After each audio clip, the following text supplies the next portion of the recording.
আসসালামু আলাইকুম। গতবার বলেছিলাম গরুটি কিভাবে ইন্ডিয়া নিয়ে যায় সেটা দেখাবো ইনশাল্লাহ। এই দেখেন, বাংলাদেশে যে গরুটা এসেছিল ইন্ডিয়ান গরু, এটা বাংলাদেশের বর্ডার গার্ড ওনারা সীমান্তের যে মাঝামাঝি জায়গা আছে ওই জায়গায় নিয়ে যাইতেছে। আর ওই দিক থেকে ওনারা গরু নিতে আসতেছে। ইন্ডিয়ান বিজেপি যারা আছে, দুই দলের হাতে দুইটা আলাদা আলাদা পতাকা আছে। ওই দিকের গরুওয়ালা আছে, আর এইদিকে যিনি গরু ধরেছিলেন উনিও আছেন। গরু ধরার কারণ ছিল যে ওনার নাকি জ্বালা, যেগুলা ক্ষেত লাগানোর আগে করা হয়, সবাই চিনতে পারেন, এগুলা খেয়েছে, এই জন্য ধরে রেখেছিল।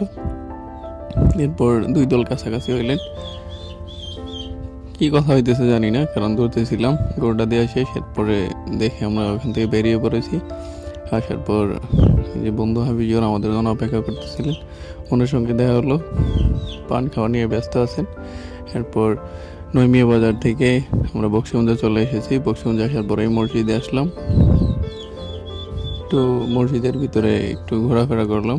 আলহামদুলিল্লাহ, আগেও অনেকবার গেছি আমি, অনেক সুন্দর জায়গা। রাস্তায় আসার সময় দেখি একটি অটো নষ্ট, সেই অটোতে আবার আমার বন্ধু ছিল, হঠাৎ করে তার সঙ্গে দেখা হলো। আলহামদুলিল্লাহ, বাজার আসার পর আলামিন হুজুর, আলমগীর আর অনেকের সঙ্গে দেখা হয়েছে। আলহামদুলিল্লাহ।